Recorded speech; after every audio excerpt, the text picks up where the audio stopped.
Aujourd'hui, Toute une histoire reçoit des hommes et des femmes qui vivent une ou plusieurs histoires d'amour en parallèle. Peut-on vraiment se donner de la même façon? Est-il possible de partager son amour équitablement? J'aimerais qu'elle dise honnêtement, est-ce qu'elle ne souffre pas quand Bernard n'est pas là et quand Bernard est avec l'autre? C'est pas facile parce qu'en fait j'aime deux personnes et puis je vis ni avec l'une ni avec l'autre. C'est vrai que j'ai une vie qui est plus passionnante maintenant que quand j'étais mariée. Et que... Plus pimentée? Ah oui, beaucoup plus, oui. Risquer son couple en avouant la vérité ou vivre la situation au grand jour et jouer carte sur table, comment font ces amoureux au pluriel? On a tous un deuil à faire et qui est très difficile. C'est de se dire qu'une personne ne comblera jamais tous nos désirs, toutes nos attentes, et il faut vivre aussi avec ça. Lorsque vous êtes toute seule avec lui, est-ce que vous avez, avec Bernard, est-ce que vous avez l'impression de former un vrai couple? Ouais. Et vous faites l'amour tous les trois ensemble? Ben ça arrive, oui. Oh. Bonjour tout le monde. Bonjour, merci pour nos invités. Bienvenue sur le plateau. On parle d'amour aujourd'hui dans Toute une histoire, dans notre société où la monogamie est généralement la règle.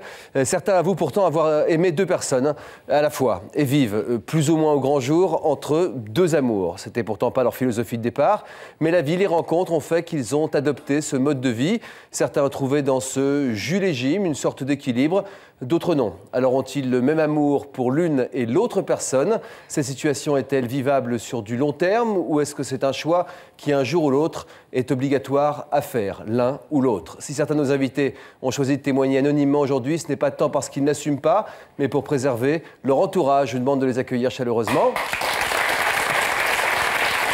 Bonjour à tous les quatre et bienvenue. Peut-on vraiment aimer deux personnes à la fois? Voilà une question qui ne laisse personne indifférent. Avant de donner la parole donc à tous nos invités, nous avons voulu savoir quelle était la tendance. Nous sommes donc allés recueillir différents avis, différents témoignages. Est-ce qu'on peut aimer deux personnes en même temps? Pour moi, non, je ne conçois pas ça. C'est dur cette question. Si je peux avoir des sentiments pour deux personnes à la fois, je pense que oui. Je crois qu'on peut aimer non seulement deux, mais beaucoup de personnes en même temps, à condition de ne pas confondre l'amour et la passion. Tout dépend déjà de la définition qu'on a de l'amour, à mon avis. Je ne pense pas qu'il y ait une neurobiologie spéciale du cerveau pour pouvoir aimer deux personnes. Moi, je ne peux pas être amoureux de deux personnes en même temps. C'est-à-dire que si je commence à être amoureux de quelqu'un d'autre, c'est que c'est assez mal engagé mal barré pour la personne dont j'étais amoureux. Quand les gens disent « Oh, c'est impossible d'aimer deux personnes à la fois », je crois que c'est parce qu'ils se réfèrent à ce début de la relation qui est possessif, passionnel, mais qui finalement dure en gros 3 ans. Je crois que la biologie dit que ça dure 3 ans et ensuite on est parfaitement capable d'aimer plusieurs personnes. Je mène une double vie, j'ai donc une épouse et une maîtresse, j'ai 2 logements, 2 voitures, 2 comptes en banque, je n'ai qu'une paye par contre, donc c'est difficile financièrement, mais j'assume mes responsabilités avec ces 2 personnes. Il y a plein de nos concitoyens qui vivent ces 2 amours au quotidien parce qu'ils en ont besoin ou qu'ils pensent en avoir besoin. Et ça fait fantasmer parce que c'est une notion de liberté totale par rapport à soi-même. Mais est-ce que c'est la liberté de l'autre aussi qui n'en souffre pas? J'ai vécu au Maroc et c'est vrai que l'homme pouvait vivre avec 3, 4 femmes à la fois. Aujourd'hui, ça n'est plus le cas. Mais on arrivait à associer toutes les choses ensemble. Les femmes pouvaient se rassembler, être copines entre elles et aimer le même homme. Enfin voilà, on est régi par des règles malheureusement aussi là-dessus. Donc effectivement, j'aurais tendance à dire si on pouvait aimer plusieurs personnes à la fois, yallah quoi. Yallah Bernard, c'est ce que vous a dit Bernard en assumant votre côté polygame, plusieurs amours dans votre vie? Je voudrais reprendre le terme que vous dites là, qui ne résonne pas chez moi, quoi. Ouais. Mais c'est vrai que, personnellement, c'est ma façon de vivre. Vous avez besoin d'aimer plusieurs personnes pour être heureux, pour être complet? Avoir besoin. C'est la vie qui en a décidé comme ça. C'est que je le vis et j'ai du plaisir. Et... Ça, c'est mignon, quel geste. Et c'est mon mode de vie aujourd'hui. Alors, on verra tout à l'heure que vous avez 2 compagnes régulières qui acceptent de vous partager. L'une d'entre elles est avec nous, mais que vous en avez également d'autres en plus de temps en temps. Alors, il est rare qu'on choisisse d'aimer plusieurs personnes à la fois. C'est rare qu'on prenne cette décision. C'est plutôt la vie, généralement, qui en décide ainsi. Comment cela arrive-t-il? Comment l'assumer? C'est ce que nous allons découvrir dans cette première partie d'émission. Je vais donner la parole à Béatrice, qui est avec nous. en duplex masqué. Bonjour Béatrice. Bonjour. Vous avez, si vous me le permettez, la petite quarantaine, je dirais. Vous êtes en couple avec Alban depuis l'âge de 29 ans et vous vivez parallèlement une histoire d'amour avec Jérôme. Depuis combien de temps? C'est exact. En fait, je fréquente Jérôme depuis 2001. Mais c'était un grand coup de foudre déjà quand j'avais 23 ans. On s'était rencontrés quand j'avais 22 ans. Ah oui, donc c'est pas un inconnu?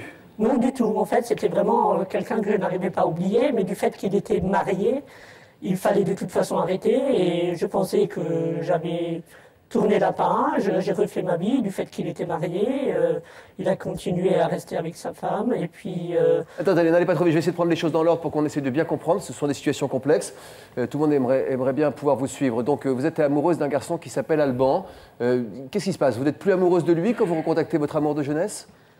Si, en fait, à l'âge de mes 23 ans, j'étais avec une personne mariée que je voyais de temps en temps. Du fait qu'il était marié, je pensais qu'il était temps de penser à moi et qu'il fallait de toute façon, c'était une histoire qui ne tenait pas debout. Ça, c'est Jérôme. Ça, c'est Jérôme, voilà. Ensuite... On a changé les prénoms, il faut que vous arriviez à suivre hein, pour protéger votre... D'accord. Ensuite, j'ai rencontré Alban, qui est toujours à mes côtés aujourd'hui. On vit ensemble, on a une famille. Et je vis avec lui à peu près depuis 12 ans. Et pourquoi vous avez recontacté ce Jérôme tout en étant heureuse avec Alban, si j'ai bien compris? Avec Alban, je suis toujours aussi heureuse qu'au début. Disons que c'était un jeu, par défi, avec une amie. On a dit, tiens, et si moi, je devais recontacter quelqu'un, bah tiens, ça serait lui.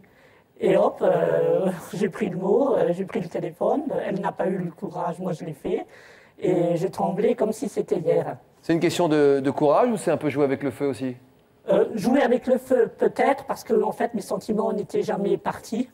Et je savais que je ne l'avais jamais oublié. Mais lui, je pensais qu'il m'avait zappé et que c'était terminé. Et que... Mais Béatrice, vous aimez le Alban en question? Quand vous appelez Jérôme, vous aimez deux personnes à la fois? Alors là, j'étais vraiment une des femmes la plus heureuse du monde, puisqu'on a, moi et Alban, nous avons un petit garçon. Et mais vous l'aimez comme une femme aime un homme, comme un homme aime une... Justement, le mot aimer, il y a beaucoup de gens qui utilisent ce mot sans savoir trop la définition. Et en fait, je suis une première à dire, je suis carrément entière. Je ne pensais pas pouvoir aller avec deux personnes en même temps.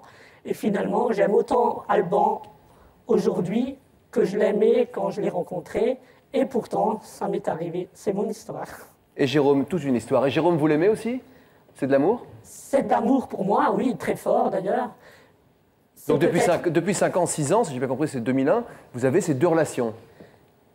Exactement, j'ai ces deux relations et en fait, chaque fois je dis qu'on arrête, c'est facile de le dire, d'autres choses sont plus simples à faire.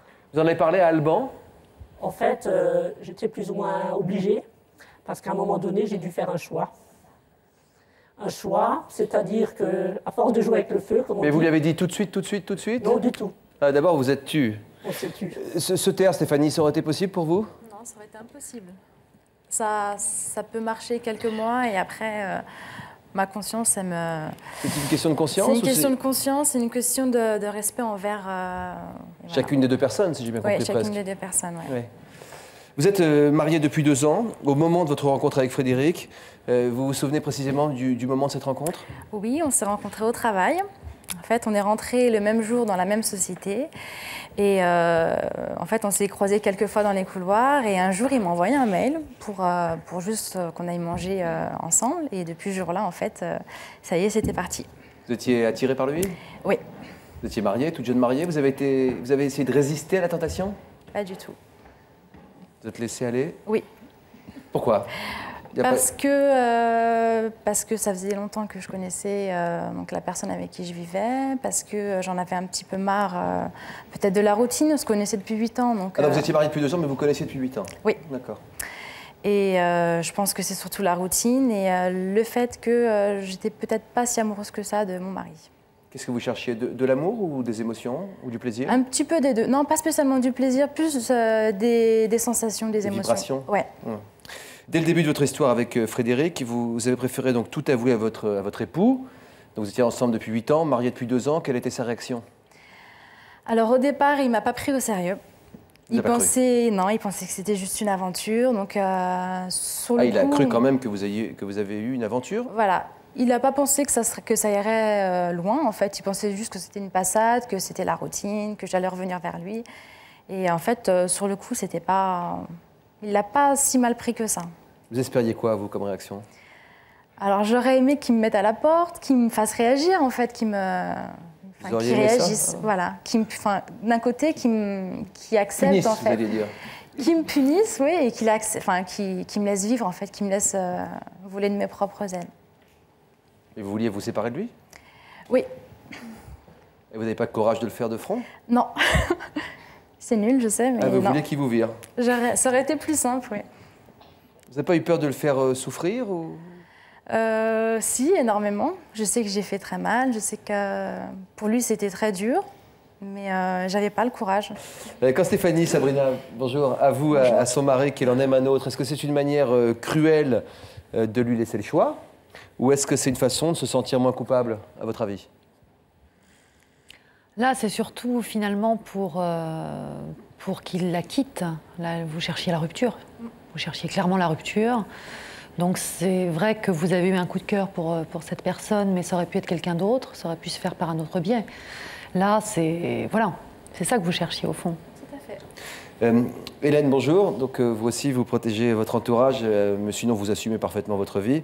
Alors que Stéphanie a annoncé à son mari qu'elle avait un amant, vous, c'est à votre amant que vous avez avoué que vous aviez une histoire avec votre mari.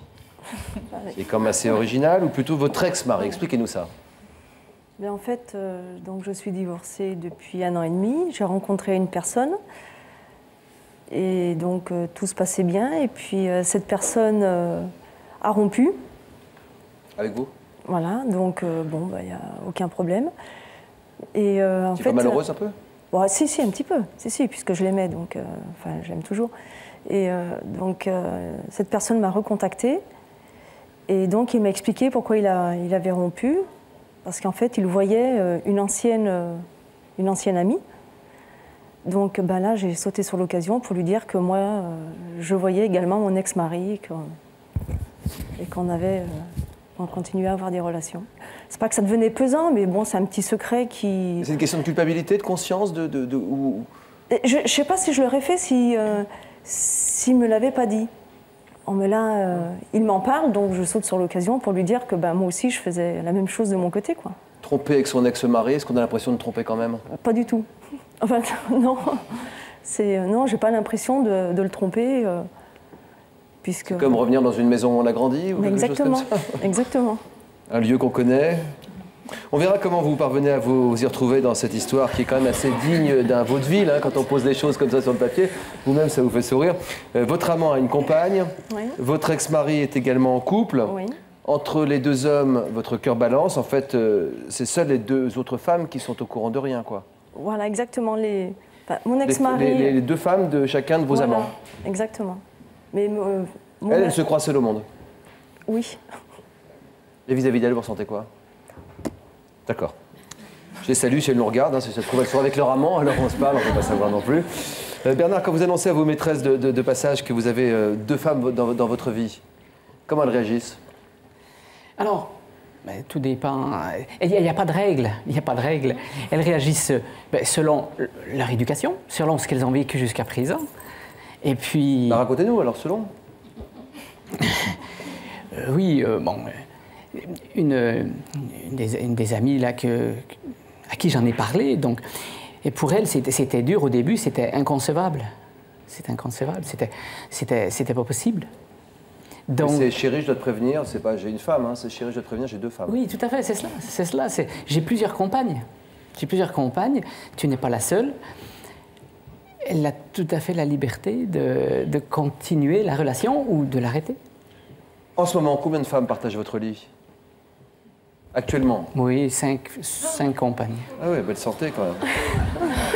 Pardon pour la question, en même temps? Non, très rarement. Très rarement, puisque... Non, très rarement. Vous êtes sympathique, Bernard. Votre franchise vous honore. Puisque pour moi, l'objectif, c'est d'être avec une compagne, d'être vraiment à 100% avec la compagne. Au moment où vous êtes avec elle? Tout à fait, tout à fait. Et le fait comme vous dites, de partager une nuit avec plusieurs compagnes, je l'ai déjà vécu. C'est pas ce que je recherche du tout. Je peux pas me consacrer à une personne à 100%. D'autant plus que chaque compagne est différente. puisque je vais chercher chez chacune des compagnes des choses qui sont différentes. Quand vous nous dites « je ne trompe aucune de mes compagnes », Bernard, qu'est-ce que vous voulez dire par là? Absolument. Vous l'avez dit tout à l'heure. Vous dites la vérité? Voilà, c'est ça. Dès le début, chacune de mes compagnes sait qu'elle n'est pas la seule. Donc vous ne les trompez pas, au sens où vous leur mentez pas? Absolument. Ouais. Pour moi, la tromperie, elle est là. Elle n'est pas dans le fait. Au niveau fidélité, je me sens d'une immense fidélité. C'est pas une façon de se déculpabiliser, de dire ça quand même? Non, non, pas du tout, parce qu'aujourd'hui, les compagnes que j'ai eues sont des amies, mais je peux vous dire qu'elles peuvent compter sur moi quand elles ont besoin de moi, sur quoi que ce soit. Elles peuvent qu'elles aient toutes besoin de vous en même temps. Voilà, Quoi. voilà. La difficulté, c'est là. Absolument. Absolument. On ne peut pas se multiplier, on peut se diviser. Pas encore. On peut se diviser, mais se multiplier, on ne sait pas encore le faire. Est-ce que, au départ, vous étiez marié, hein, vous étiez un homme tout à fait monogame. Qu'est-ce qui vous a donné envie la première fois d'aller voir ailleurs de manière sérieuse? Alors bon, ça a toujours été déjà. J'ai toujours aimé la séduction, j'ai toujours aimé draguer. Et avec mon épouse, quand on s'est mariés, on se connaissait depuis l'âge de 11 ans, qu'on a eu notre vie un peu de chacun de son côté, on se retrouvait par moments. Bon. Et quand on s'est mariés, quand on a décidé de se marier, on a dit, mais bon, si chacun de nous, une aventure se présente, qu'on ne la rate pas, quoi. Il faut la vivre parce que c'est quelque chose d'épanouissant, c'est quelque chose de... Et même, on est allé jusqu'à demander... C'est quoi, c'est l'idée qu'on ne vit qu'une fois? J'étais catholique. J'ai même demandé au curé qu'il enlève toutes les histoires de fidélité. Et il l'a fait. Qu'il les enlève d'où? Non, qu'il les enlève dans ses sermons. Vous allez à l'église, vous êtes non seulement catholique, vous êtes pratiquant. Oui, en fait, pour marier, le mariage... Ah, au moment le jour du mariage, d'accord, pas tous les dimanches du genre... Non, d'accord. Est-ce que vous êtes jaloux parfois? Par exemple, avec votre femme, quand elle allait voir ailleurs? Alors, tout à fait. Il m'arrive d'être jaloux. Mais je stoppe cette émotion. C'est pour moi une émotion négative, dévastatrice. Donc, je la stoppe. Comment vous faites? Ah, voilà, exactement. Comment je le fais? Eh bien, je vois mon ami. Donc, quand l'émotion arrive, puisque je l'ai déjà vécu, quand l'émotion arrive, je me dis, mais mon ami, qu'est-ce que je veux? Qu'est-ce que je veux pour elle? Est-ce que je lui veux du bien? Voilà, c'est ça. Est-ce que je veux son bonheur ou est-ce que je veux qu'elle compose pour moi pour être là? Non, c'est pas ça. Je veux vraiment qu'elle soit heureuse.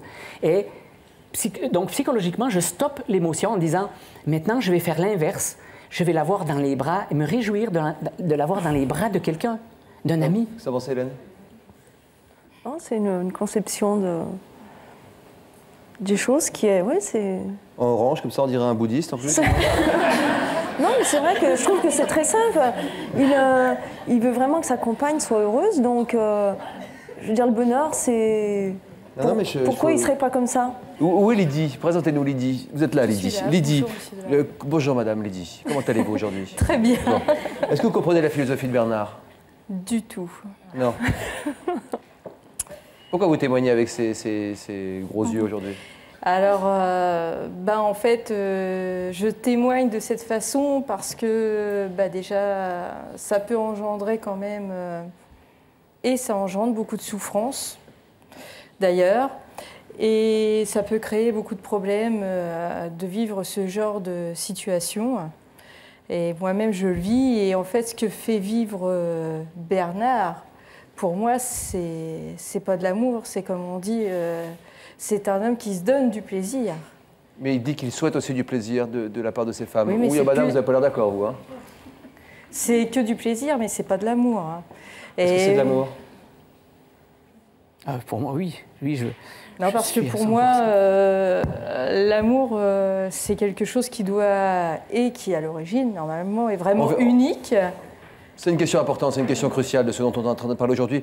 On y reviendra tout à l'heure si vous le permettez, Lydie. Je voudrais d'abord vous dire que partager son cher et tendre, c'est une situation que vous connaissez bien dans votre vie. Vous vivez depuis 2 ans une histoire d'amour avec un Eric qui ne se décide pas entre choisir vous ou sa femme, un grand classique. Lorsque vous l'avez rencontré, est-ce que vous saviez qu'il était marié? Je le savais, oui, exactement. Vous pensiez qu'il allait quitter sa femme? Il me l'avait dit. En fait, quand je l'ai rencontré, il est venu au-devant de moi en me disant eh bien voilà, j'ai flashé sur toi, je crois que j'ai le coup de foudre. Et moi, j'ai été trompée par ma femme J'aurais envie de te connaître. Sa femme est au courant de votre existence aujourd'hui? Ça fait combien de temps que vous êtes ensemble? J'ai dit 2 ans. Ça fait 2 ans maintenant. Ouais.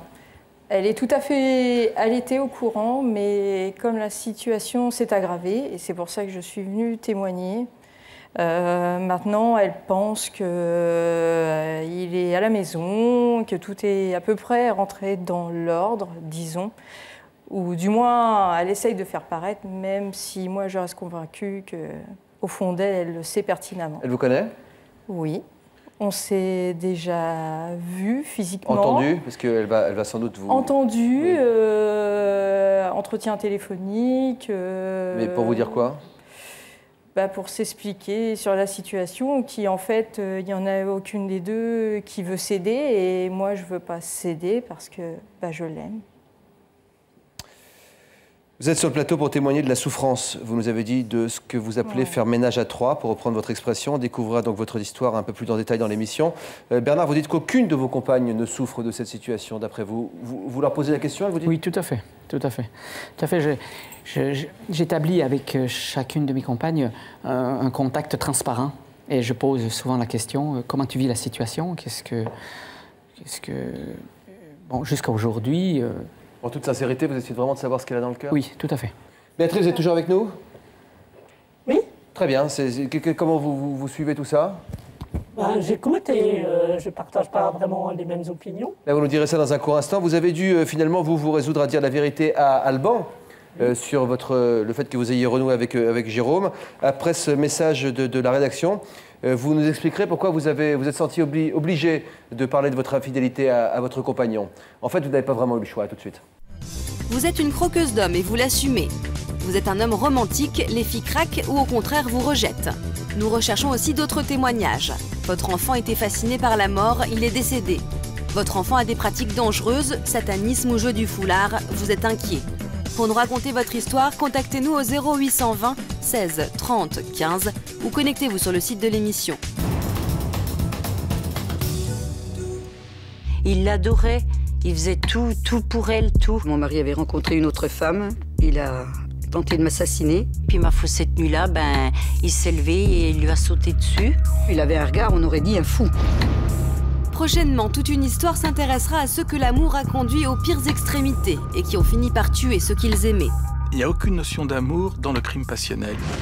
Avec aussi l'histoire de José. Après 6 ans de vie commune, elle a découvert que son compagnon était l'auteur d'un crime passionnel. On a découvert qu'il avait tué son épouse et qu'il l'avait étranglée et puis découpée et mis au congélateur. Je me suis dit, je vais prendre des cachets et puis je vais m'endormir et ce sera fini, quoi. Et puis voilà. Et là, je me suis dit, non, je peux pas me tuer, quoi. Qu'est-ce qu'il va devenir? Est-ce que Michel va devenir? Et voilà. Béatrice, qui était en couple depuis 10 ans avec un certain Alban, a joué avec le feu. En retrouvant son premier amour, en lui passant un coup de fil, elle a vécu une double vie pendant quelques mois avant de tout avouer à votre époux. Quel a été le déclic? En fait, comme le désir de se voir était toujours plus fort que celui de s'être vu, mais moins intense que celui de se revoir, notre relation a duré à peu près 3 ans.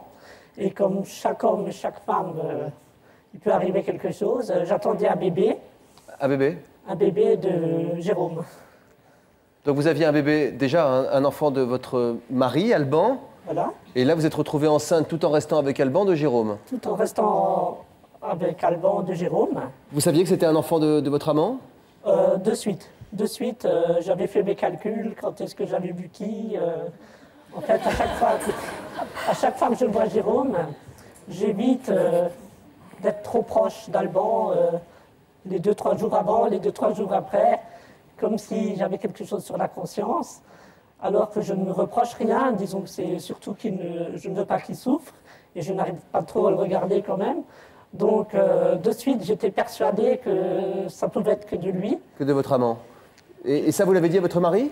Je n'ai jamais dit à Alban que je voyais Jérôme, jusqu'à ce que j'étais enceinte. D'accord. Et comment il a réagi?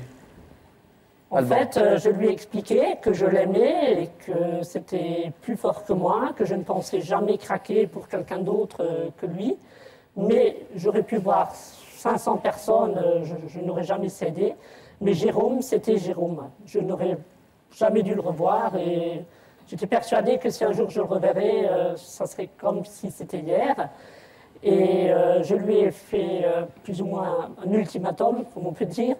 Je lui ai dit que de toute façon, je gardais l'enfant, que je comprendrais que si vous me quittait, que ce que je ressentais pour lui était toujours aussi intense que ce que je ressentais au début, et qu'on avait une vie de famille, que j'étais très heureuse, que de toute façon, c'est l'homme de ma vie, malgré tout. Donc Alban est resté avec vous et a accepté l'idée que vous soyez enceinte de votre amant? Exactement, et par amour pour lui, comme il était d'accord, j'ai même décidé qu'il porterait son nom.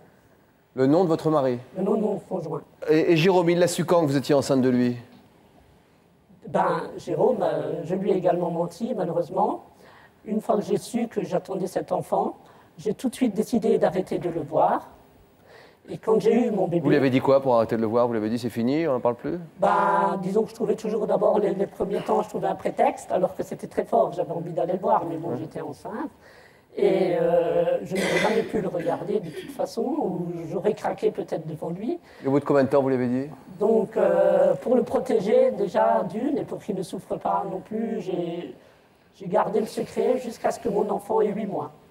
Vous soyez enceinte de 8 mois? Non, jusqu'à ce que le petit avait 8 mois. D'accord. Pendant toute ma grossesse, j'avais des coups de fil de lui. Ah, donc ça veut dire que vous ne l'avez pas vu pendant 1 an et demi, quoi, quasiment? Exactement. Ça. Ouais.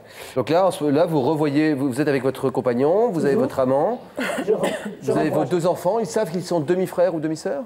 Pour moi, c'est 2 frères. Et pour eux?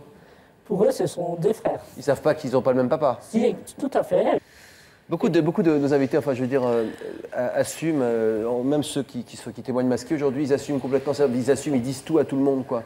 Y compris à des enfants qui sont en très jeune âge. Il y a beaucoup de souffrance derrière tout ça, il y a beaucoup de souffrance, il ne faut pas l'occulter non plus. C'est-à-dire que là, monsieur avait un témoignage un peu plus léger en disant que voilà, il avait des compagnes et que bon, finalement il y avait un certain amusement dans ce que vous dites aussi. Hein. Mais derrière tout ça, il y a beaucoup de souffrance. Là, comme on le voit, il y a des enfants, il y avait des vies de famille et on ne peut pas l'occulter. On ne peut pas l'occulter. Alors c'est vrai que cette question d'aimer 2 personnes à la fois se pose. Est-ce que c'est possible, véritablement? Alors est-ce que c'est possible? On dit souvent qu'on peut aimer 2 personnes différemment. Maintenant, est-ce qu'on peut aimer pleinement 2 personnes? Je ne le pense pas. Pleinement, c'est-à-dire l'accompagner complètement dans son projet de vie, dans ce qu'elle est, dans les sentiments qu'on a pour cette personne, je ne le pense pas. On ne peut pas le faire avec 2 personnes, ça demande déjà une énergie incroyable. Donc, voilà. Maintenant, comme le disait très bien monsieur, voilà, il va aimer des femmes, finalement, pour des qualités qu'elles ont chacune, des qualités différentes, si j'ai bien compris. Voilà, on va aimer vous aimez ces femmes de façon parcellaire. Vous les aimez... Complémentaires. Voilà, complémentaires. Mais pas pleinement. Est-ce qu'il est possible d'aimer autant une personne et une autre? Est-ce qu'on peut démultiplier comme ça son amour à l'infini? Est-ce que c'est exactement le même amour qu'on porte à l'un ou à l'autre, à l'une ou à l'autre? C'est ce que nous allons voir donc dans cette deuxième partie de notre émission. Vous, Bernard, vous pensez que plus on aime, plus on est capable d'aimer? Oui. Oui. Pourquoi? Oui, se limiter. Non, pourquoi se limiter? Alors on va regarder ce reportage. Vous avez accepté, Bernard, de nous faire partager votre intimité, évidemment, dans les limites de la décence. Nous sommes donc allés voir de nous-mêmes comment vous arrivez, vous parvenez à distribuer si généreusement votre amour. 2 de vos compagnes ont accepté de témoigner devant nos caméras. Hello, c'est Lisa. Hey, bonjour ma petite Lisa chérie. Ah, j'avais envie de te voir aujourd'hui. Oh, j'aime bien quand tu parles comme ça. J'ai pris ma journée pour toi. C'est bon d'entendre. Alors, bon, tu sais qu'Elisabeth est là ce week-end, enfin comme en général tous les week-ends, et j'ai prévu de faire un repas avec elle. Alors ce que je te propose, est-ce que tu peux venir prendre le dessert avec nous, et puis après on passe la fin de la journée ensemble? Ouais, parfait.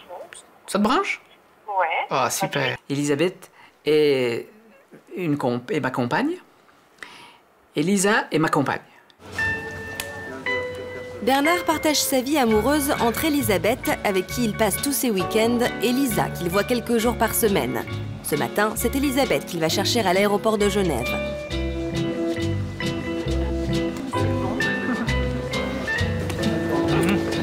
On va manger quelque chose au resto? Oui, d'accord. Super. Ouais, allez, on y est parti. Et puis, il y a Lisa qui vient nous rejoindre. Oh, bah c'est super. Ben oui, on va passer un moment agréable alors. Oui, je pense bien. C'est bien. Oh, c'est super.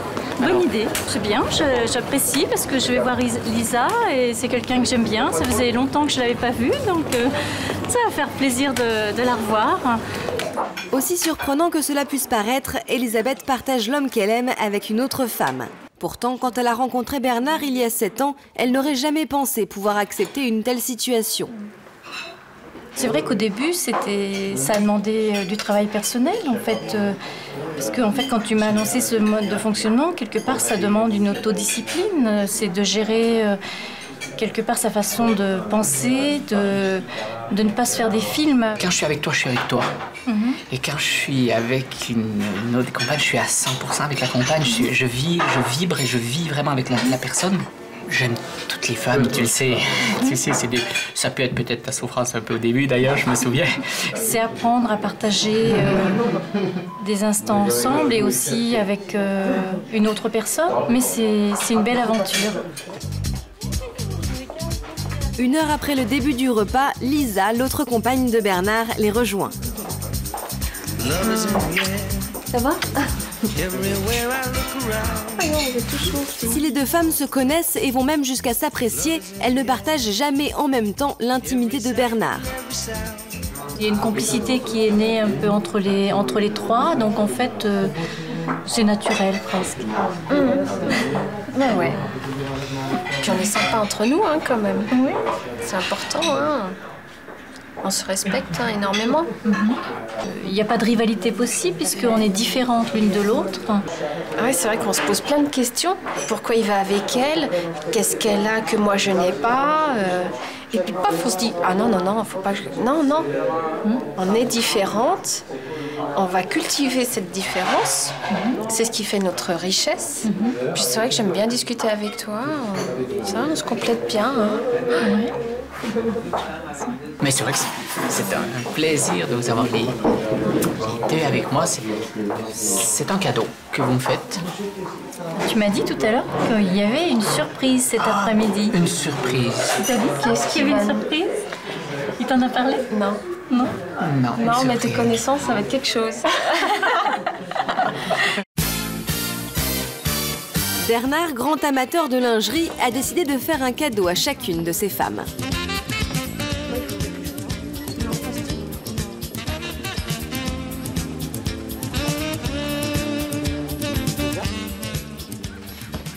Qu'est-ce que t'en penses? Oh oui. Oui, ça te va bien, dis donc. Ouais. Ah ouais, c'est sympa, hein.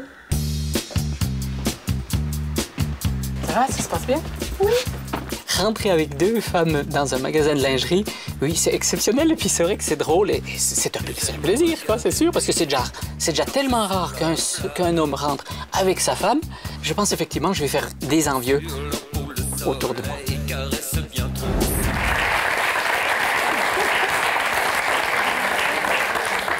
Ça vous plaît, vous? Ah oui, j'adore, ouais.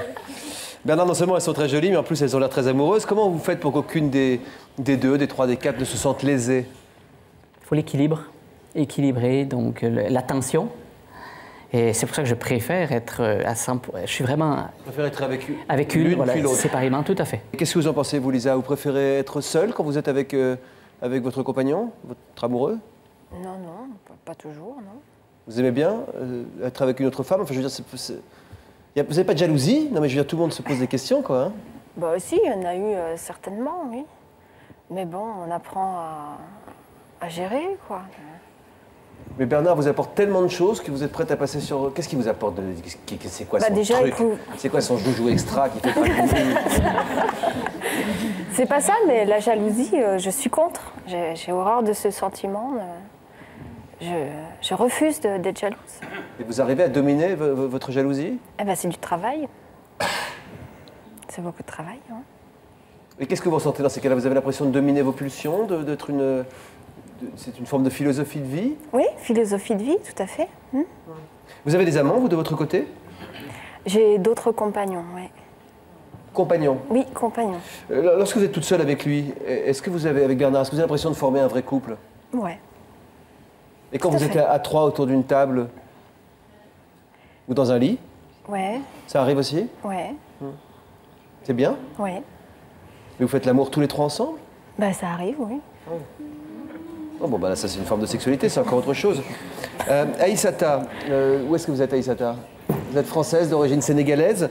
Dans votre entourage, il arrive, selon la religion, hein, que certains Sénégalais, certains hommes en tout cas, soient polygames. Ça vous inspire quoi la façon de vivre de Bernard? Bon, je découvre pas, mais là j'étais en train de rigoler dans ma tête en me disant que bon, j'ai souvent eu des reproches dans mon boulot.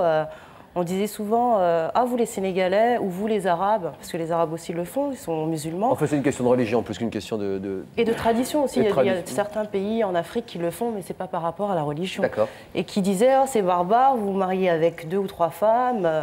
Mais là, on le voit, mais de façon non officielle. Vous n'êtes pas marié, mais vous avez 3, 4, 5 compagnes comme Bernard. Moi, le problème, c'est que par rapport à Bernard, je vois beaucoup de moi, moi.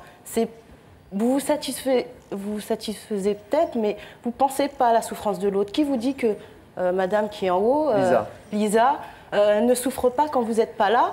Et de toute façon, le cœur, il ne peut pas se partager. Vous aimez de façon différente peut-être, mais comment dire, quand vous allez être avec Lisa, les autres compagnes vont se demander, il y a une rivalité qui s'installe, elles vont se demander mais qu'est-ce qu'elle a pu faire pour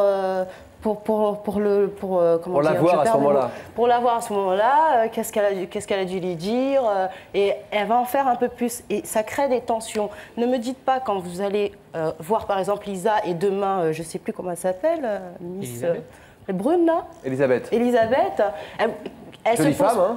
Oui, elles sont toutes très jolies. Charmante. Je connais pas les 3 autres, mais tout à l'heure, elles doivent être belles.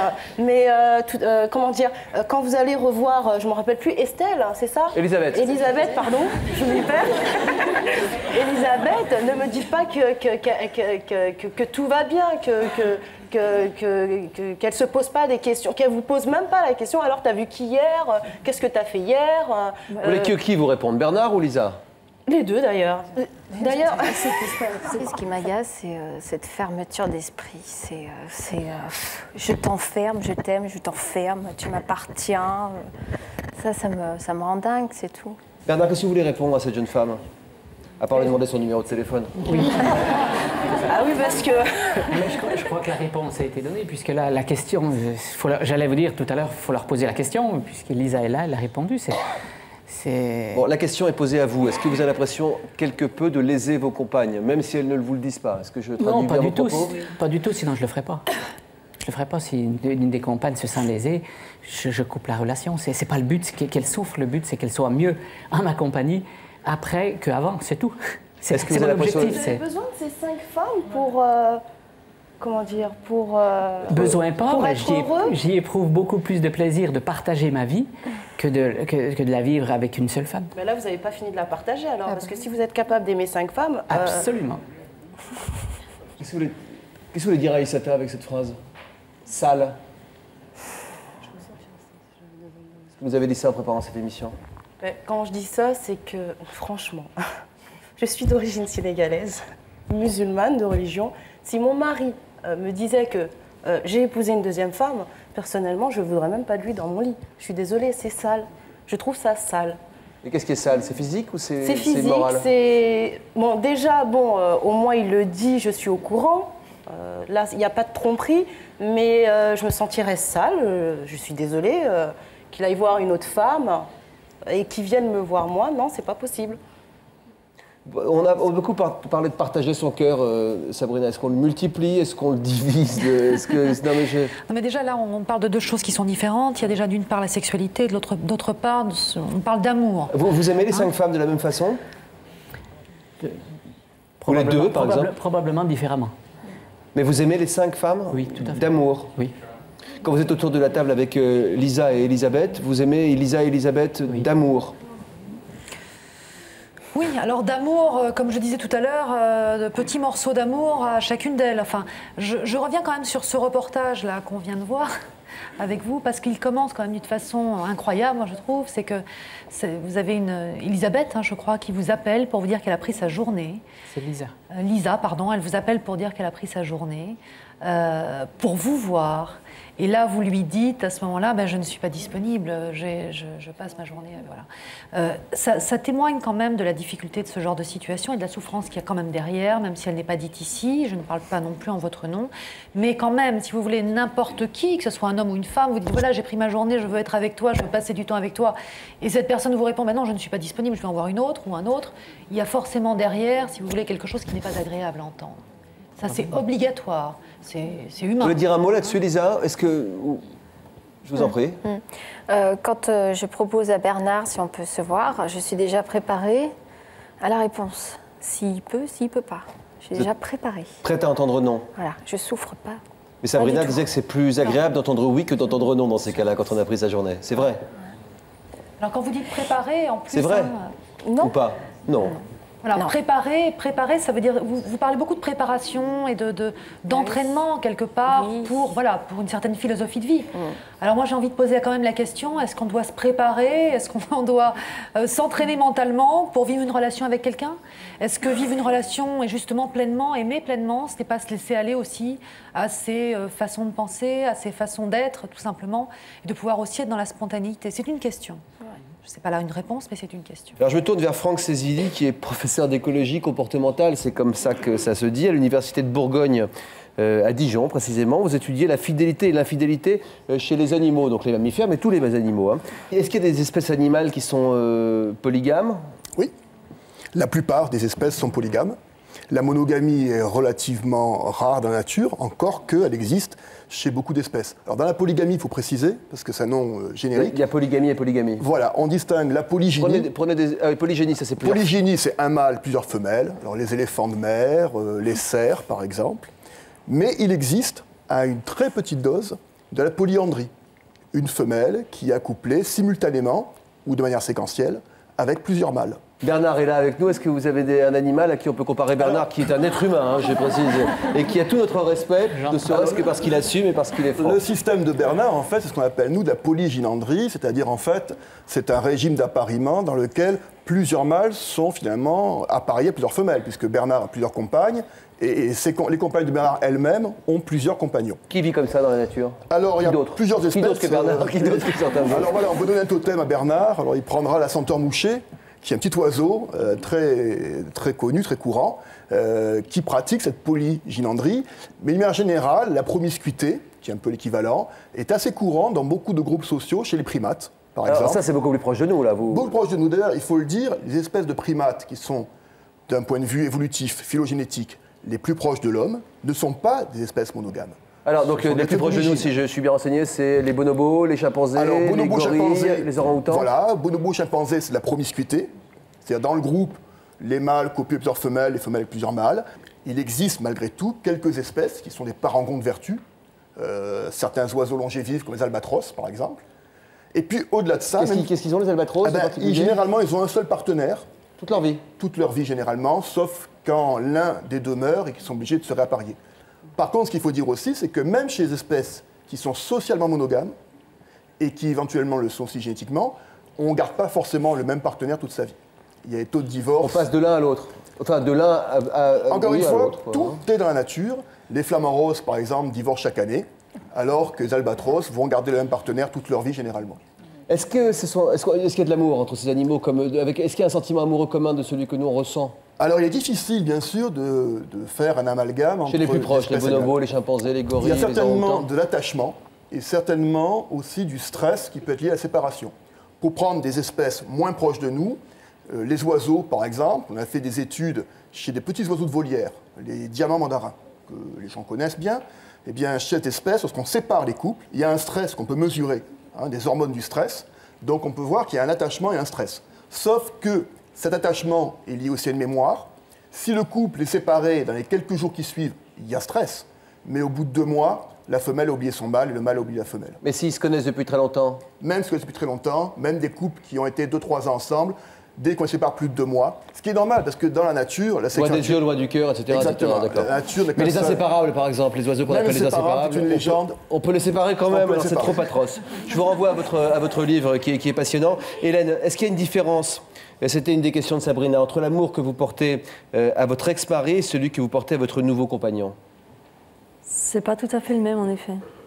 Tu pourrais nous expliquer? Disons qu'avec mon ex-mari, c'est plus passionnel. Enfin, c'est devenu passionnel quand on a divorcé. Alors qu'avec mon ami, c'est plus de l'amour, c'est plus calme. Vous avez entendu Béatrice qui témoigne en coulisses aujourd'hui, qui semble heureuse de cette situation, je dirais même comblée. Béatrice, je parle sous votre contrôle, par l'amour de ces 2 hommes. Est-ce que vous diriez la même chose de vous? Disons que oui, je suis pas mal heureuse dans ce... De la même façon? Dans cette situation. Bon, c'est vrai que il y a des moments, c'est pas facile, parce qu'en fait, j'aime 2 personnes, et puis je vis ni avec l'une ni avec l'autre. Donc, c'est un peu paradoxal, mais c'est vrai que j'ai une vie qui est plus passionnante maintenant que quand j'étais mariée. Et que... Plus pimentée? Ah oui, beaucoup plus, oui. Vous avez l'impression de plus vivre? Ah oui. De plus vibrer? Ah oui, et c'est vrai que je disais à une amie, en fait, on a bien fait de divorcer, quoi. Pour vivre ce que vous vivez aujourd'hui? Voilà, exactement. Vous vous ennuyez avant? Non, mais enfin, vous savez, quand vous êtes marié depuis 15 ans avec une personne, bon, on va dire que la routine s'installe un petit peu, quoi. Je veux dire, on ne peut pas garder une passion pendant 10, 15 ans. Moi, je crois que c'est l'un ou l'autre. Hein. C'est soit la routine qui s'installe, soit au contraire, ça devient de mieux en mieux, parce qu'on se connaît de mieux en mieux, on partage de plus en plus de choses. Oui, mais dans certains domaines, non. La routine... Le sexe. Voilà. Stéphanie, Béatrice et Hélène affirment qu'elles aiment 2 hommes. Hein. Oui. Vous aimez 2 hommes à la fois. Qu'est-ce que vous en pensez? Alors moi, ça a marché quelques temps, ça a marché 1 an et demi. Vous aimiez les 2? Je pensais aimer les 2, mais c'était différent, parce que pour mon ex-mari, c'était plus de l'affection, parce que je le connais depuis 8 ans. Je l'ai rencontré à 16 ans, donc c'était mon premier amour, c'était l'homme de ma vie. Enfin, je pensais vraiment que c'était l'homme de ma vie. Et en rencontrant Frédéric, en fait, il y a eu d'autres sentiments. Enfin, il y a eu des vrais sentiments, en fait. Des vrais sentiments amoureux? Des vrais sentiments amoureux. Quand je le voyais, c'était vraiment... oui, quand je le voyais dans les bureaux, c'était horrible, quoi. C'était pas juste c'est un collègue, c'était vraiment des sentiments, c'était très fort. Qu'est-ce qui se passait quand vous changiez de bras à l'époque où vous étiez avec les 2? Alors, en fait, j'étais très mal, parce que quand j'étais avec mon mari, je supportais plus je supportais plus le contact, parce que je savais au fond de moi que je l'aimais plus. Donc je vivais très mal. Et quand j'étais avec Frédéric, en fait, c'était très dur, parce que je pensais que mon mari était en train de souffrir. Donc j'étais jamais heureuse. Pendant 1 an et demi, on peut croire comme ça, oui, 2 hommes, c'est super, c'est la fête. Non, pour moi, pendant 1 an et demi, c'était l'horreur. Parce que je faisais souffrir 2 personnes, parce qu'il y avait les familles autour qui ne comprenaient pas ce qui se passait. Et pour moi, ça a été très dur. Vous étiez capable de dire « je t'aime » aux 2, à chacun, à l'un puis à l'autre? Non, ça faisait très longtemps que je ne le disais plus à mon mari. Parce que s'il vous disait à lui « je t'aime », que vous le... soit je détournais l'attention, soit je disais moi aussi, histoire que ça passe, mais c'était vraiment... il n'y avait plus rien. Qui nous a dit en préparant cette émission? Moi, je réponds moi non plus, je ne sais plus qui. Pas vous? Non. Mais Bernard, vous pouvez dire « je t'aime » à toutes les femmes, ou 5 femmes de votre vie. D'accord. Lorsqu'on aime 2 ou plusieurs personnes à la fois, cette situation est-elle viable sur le long terme? Alors les Français pensent qu'en tout cas on peut être amoureux de 2 personnes à la fois. 41%, c'est un gros score, hein, surtout au premier tour. Un jour, doit-on obligatoirement choisir entre l'une et l'autre? Est-ce qu'on doit obligatoirement un jour choisir entre l'une et l'autre? On ne parle pas de Bernard, qui lui a l'esprit beaucoup plus grand. Mais en tout cas, on parle de ceux qui sont, ou celles qui sont partagés entre 2 amours. C'est la 3e partie de notre émission. Lydie, choisir, c'est le cœur du problème que vous rencontrez aujourd'hui, puisque celui que vous aimez n'arrive pas à se décider. Il a pourtant essayé de choisir entre sa femme et vous. Vous avez même emménagé ensemble tous les 2. À un moment, il était toujours marié, et puis il est retourné vers sa femme au bout de combien de temps? La première fois, il est retourné au bout de 2-3 jours, en fait, chez lui. Il est arrivé avec ses valises et puis il est reparti avec ses... Tout arrivé, tout à fait, un vrai emménagement. Donc, moi, je pensais... déjà, on ne peut pas s'imaginer que quelqu'un peut repartir. Pour moi, vu mes principes, mes valeurs, je ne m'imaginais pas qu'un jour, ça pouvait arriver. Pour moi, c'était que dans les films, ces histoires-là. Et en fait, au bout de 2-3 jours, il est retourné chez lui. Comment vous l'avez vécu? Parce que vous y avez cru, j'ai l'impression. Ben, j'y croyais vraiment et ben, je l'ai mal vécu, mais la première fois, Il y en a eu plusieurs, donc. il y a eu beaucoup de fois même. J'en suis à... On en est peut-être à la 6e, 7e fois au moins. Comme Bernard, quand on aime, on ne compte pas. Oui, sauf que moi j'ai Excusez-moi, la... je ne pas rigoler avec tout. Là, Sauf que moi j'ai la raison et j'y croyais vraiment, quoi. Et bon, Bernard, disons que j'aurais beaucoup de respect pour lui, c'est que dès le départ, il a été franc. Voilà. C'est que dès le départ, vous dites, il joue attention... quand même la carte de la franchise, tandis que moi, c'est pas encore pareil. Il n'y a pas eu la franchise au départ, ce qui fait que j'y ai cru aussi. Plusieurs fois, je lui ai dit, si d'entrée, tu m'avais dit que c'était juste une aventure, après tout, c'est vrai qu'il faut vivre son époque et chacun reste libre. Et je lui aurais dit si c'était OK ou pas, quoi. Et voilà. Mais bon, là, la situation ne s'est vraiment pas déroulée comme j'aurais espéré. Mais vous pensez qu'ils vous aiment toutes les deux? Oui. Et ça, maintenant, j'en suis sûre. Aujourd'hui, oui. Qu'il aime sa femme et qu'il vous aime aussi? Oui, et quand je lui pose, parce que forcément, je suis comme toutes les femmes, et je me pose plein de questions, et j'ai envie d'y croire, et il me dit, je t'aime vraiment, mais je ne peux pas te cacher qu'avec ma femme, à la maison, on n'est pas chien et chat, et je l'aime aussi, j'ai quand même passé beaucoup d'années avec. Mais il me dit, je t'aime vraiment, toi, et je ne m'attendais pas à ce que ça m'arrive. J'ai eu le même cas en fait. On a pris un appartement avec Frédéric ensemble très très vite. Et plusieurs fois, j'ai fait les allers-retours, reprendre mes cartons, revenir avec mon mari. Parce que c'est dur de y aller, c'est dur de se dire je quitte une personne qui a toujours été là pour moi, c'est très dur. C'est vraiment, moi je me sentais coupable envers lui. Et vous faisiez toujours l'amour avec votre mari, tout en étant avec votre amant? Au tout début, oui. Parce que c'était une sorte de compensation. C'est peut-être nul, mais je le sentais comme ça. Un quart des femmes avouent avoir déjà trompé leur conjoint. Aujourd'hui, c'est 2 fois plus que 10 ans auparavant. Pas qu'elles le fassent, qu'elles le disent. Sabrina, est-ce qu'il est possible de ne pas savoir exactement ce qu'on éprouve pour l'autre en termes de sentiments? Au bout d'un moment, de ne plus savoir, quoi. Si c'est de l'amour, si c'est de l'habitude, si c'est... C'est évident, bien sûr. Bien sûr. C'est ce que vous dites, d'ailleurs. C'est bien tout le problème. C'est-à-dire que sous le couvert... Là, on a beaucoup parlé d'amour, mais l'amour... c'est la sexualité, c'est l'habitude, c'est... La famille? C'est la famille, tout à fait. C'est beaucoup de choses, l'amour. Beaucoup de choses différentes. La passion? Voilà, tout à fait. Ça peut durer, la passion? Plus de 3 ans? Vous y croyez, vous? Non, c'est vrai que... Et c'est pour ça, d'ailleurs, que bien souvent, on dit que quand on vit un amour au tout début, en effet, une passion amoureuse de début, c'est-à-dire dans les 3 premières années, en général, on n'aime pas 2 personnes en même temps, dans ces moments-là. Parce qu'on est dans une passion amoureuse de début. Donc, c'est plutôt quand les sentiments tiédissent un peu que là, il peut y avoir quelqu'un d'autre qui rentre dans la vie. Mais je pense qu'il y a... Par contre, on a tous un deuil à faire et qui est très difficile. Et les personnes qui sont là n'ont pas réussi complètement à le faire, quelque part. C'est de se dire qu'une personne ne comblera jamais tous nos désirs et nos attentes. Une seule personne ne comblera jamais. Ça, c'est un vrai deuil. Hein, et c'est un vrai deuil à faire, puisque c'est le deuil deuil que Bernard de ne fait pas, l'amour par exemple. idéalisé et de l'amour idéal. Une personne ne comblera jamais tous nos désirs, toutes nos attentes, et il faut vivre aussi avec ça. Alors, ceux qui ont une double vie, ou une triple, ou une double, disons, disent souvent que ça les rend meilleurs, plus amoureux de l'un et de l'autre, de l'une et de l'autre. Qu'est-ce que vous en pensez? Parce que justement, ils ont moins à manager leur frustration. Puisqu'en effet, quand on est avec une personne, comme je le disais, une personne ne comblera jamais tous les désirs et toutes les attentes qu'on peut avoir. Donc évidemment, ça nous amène de la frustration. Dans l'amour, il y a aussi de la frustration. Et comment on peut réussir à être heureux malgré tout avec ça? On se raisonne ou est-ce qu'on arrive à y trouver son bonheur quand même? Je pense que beaucoup de personnes arrivent à y trouver leur bonheur. Il semble aussi. Hein, on n'est pas tous dans une polygamie. Voilà. Et il y en a qui tolèrent plus ou moins bien la frustration aussi. Ce qu'il faut dire aussi, c'est que ça serait dangereux de faire croire qu'il y a une norme. Qu'on devrait être ceci ou cela. Il y a une diversité. Et si, par exemple, tout à l'heure, on disait 3 années pour la passion, c'est une moyenne. Personne ne suit le chiffre. Il est certainement très fallacieux.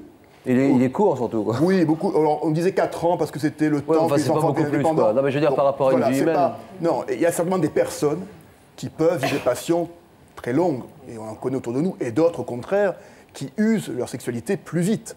Mais ce qu'il faut bien se dire, c'est que celui ou celle qui choisit de multiplier les partenaires au cours de sa vie connaîtra des plaisirs de satisfaction que d'autres ne connaîtront pas, mais ne connaîtra pas non plus la satisfaction d'une relation de très longue durée. Et donc, il faut bien savoir, effectivement, comme on l'a dit, qu'on ne peut pas avoir le beurre et l'argent du beurre, et donc que, forcément, il y a un choix entre la diversité, la pluralité, et puis le grand amour, la passion construite, parce que ça se construit aussi, une relation, ça se construit sur toute une vie. Et voilà, et c'est là qu'est la responsabilité des uns, qui s'arrête justement où commence la souffrance des autres. Ça nous ferait une très belle conclusion. Merci à tous nos invités d'avoir été avec nous. À la prochaine fois. Au revoir.